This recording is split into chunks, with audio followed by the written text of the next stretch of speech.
In this video, we will show you how to change directory in CMD or command prompt using Windows operating system. First, let's open our command prompt. Just type command prompt and we can open it. Let's using maximize Windows.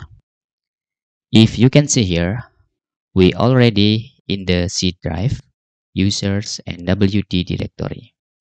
To moving into another drive, you can just press, for example, on the drive D. Okay, let's see on the file explorer here. We have C, D, and E.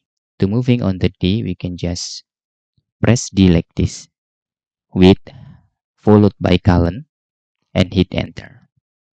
It's also the same to moving on the into E followed by colons, and you can already on the E drive.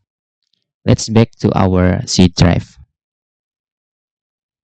Okay, to see the existing directory on this WD, we can just type dir.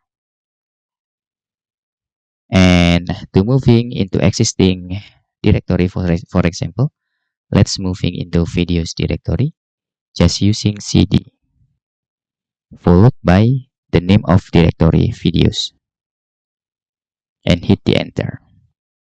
To see the existing directory, we can just press dir and voila.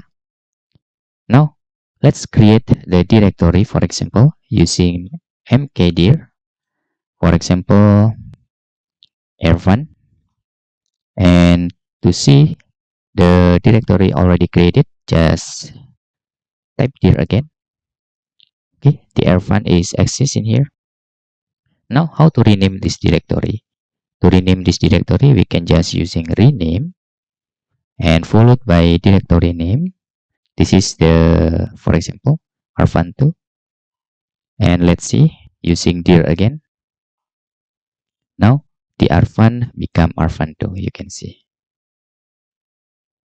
And that's all how we can change directory in CMD or command prompt using Windows operating systems. It's very easy, but if you have any questions, you can fill in the forms comment below, and thanks for watching. Hope this video helpful for you.